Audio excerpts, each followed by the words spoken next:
Hey guys, last night I went to see Mean Girls. I went with my friends, we had a fun time, and you could say it was fetch. This is an adaptation of an iconic movie with even more iconic quotes, as well as bringing in the musical element from the smash hit Broadway show. But was it any good? Did it surpass the original? Today, I'll be giving my opinion in my review for 2024's Mean Girls. This movie was lots of fun. It was hilarious and extremely clever with its jokes, old and new. It was fresh enough to keep you interested, but with enough elements from the original to tick your nostalgia boxes. There was some pacing issues, especially in the middle where Regina's fall from grace happened way too quickly. She basically just tumbles over at the talent show and that's it. Boom, she's unpopular. Which I don't think worked that well. The clear standouts here were the fabulous narrators Janis and Damien, who were excellently played by Olili Cravalho and Jaquel Spivey. They were sassy, had a lot of energy, and were of course powerhouse vocalists. These two brought such great representation to the LGBTQ community. I was shocked after all that teasing Renee had done that Regina was in fact not gay. Spoiler warning here.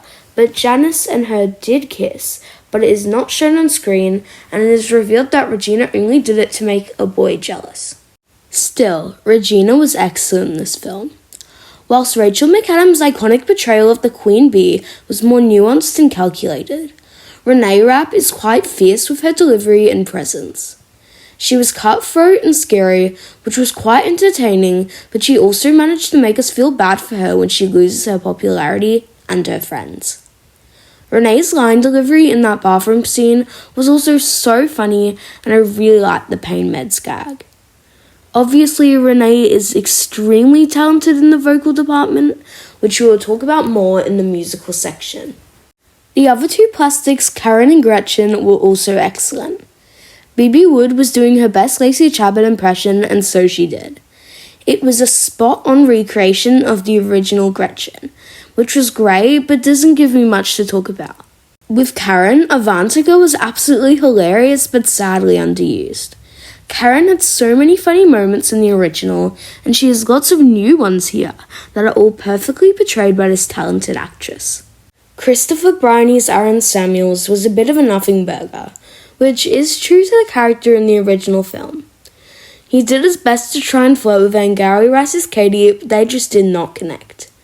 At least he was better than Cameron Dallas. Speaking of Cady, I'm very sorry to say that Angourie Rice did not deliver in this role. I'm trying not to be rude, but she really couldn't sing. What Ifs was painful to get through, and Stupid with Love started off bad, but picked up a little bit in the end. But it was completely changed in terms of tune and high notes and stuff than the original. It's not like the acting made up for this singing stuff either. She mostly just faded into the back of scenes and gave a bland performance when she did speak. I also did not believe her Mean Girls transformation one bit. I can't believe I'm saying this, but it reminded me of Megan Martin's character from Mean Girls 2, who, let's just say, the general audience did not love. Angourie was seriously miscast in this role, which is a major downfall for the film since she is the lead. Huge spoiler warning right here.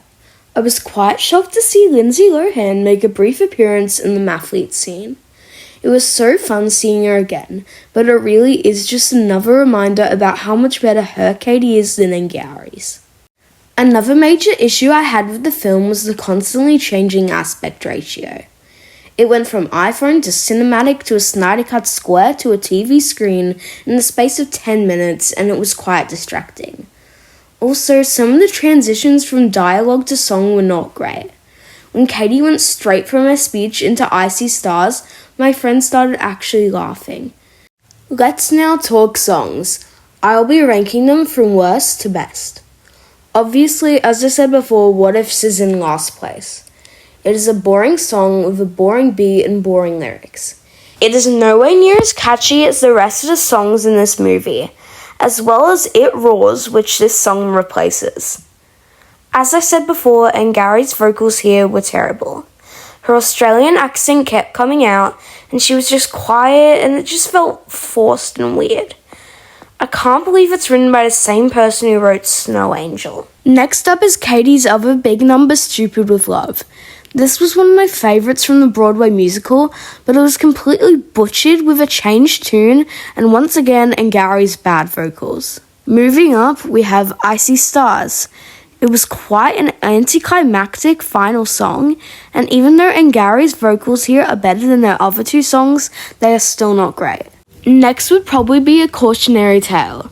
It's too short to be put any higher, but has some great vocal and comedic performances by Olili and Jaquel. Next up, we have What's Wrong With Me, a pretty simple number performed nicely by B.B. Wood. Then we have I'd Rather Be Me, which is a fun scene, but Olili's other two songs are much better. Then we have Meet the Plastics. Renee's voice is heavenly here, and she definitely has a threatening introduction, but I'm very disappointed that they cut out Karen and Gretchen's iconic parts, which are even better than Regina's in the musical. BB and Avantika are severely underused. Now entering my top 5, we have Revenge Party. This is once again a very fun sequence with great vocal performances from Olili, Jaquel, and even Ngare in a few lines. Its repetitiveness keeps it from being higher. In 4th, I have Apex Predator. The concept for the scene is so captivating with everyone acting like animals, and Olili once again has a stunning vocal performance. The power in her voice was just amazing. My 3rd favourite song was Sexy. Avantika really surprised me with her vocal talent and ability to pull off a well-executed dance number that is mostly done in one shot. My runner-up is another song from the Halloween party, Someone Gets Hurt.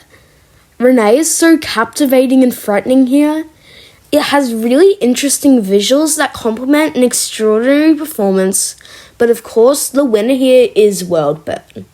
Renee is just insane in her vocal talent, and this song is the best showcase of that. Overall, I think the songs in this film were pretty great, with a few that belong in the Burn book. Mean Girls is a fun film that balances its modern elements with the nostalgia quite well. It struggles with choppy editing, a rushed second act, and a struggling leading lady. Even though it does not come close to topping the original, this remake still managed to shine through as a great piece of art that can stand on its own. I'd give it an 8 out of 10. Hey, at least it's not as bad as Mean Girls 2, but that's not really saying much.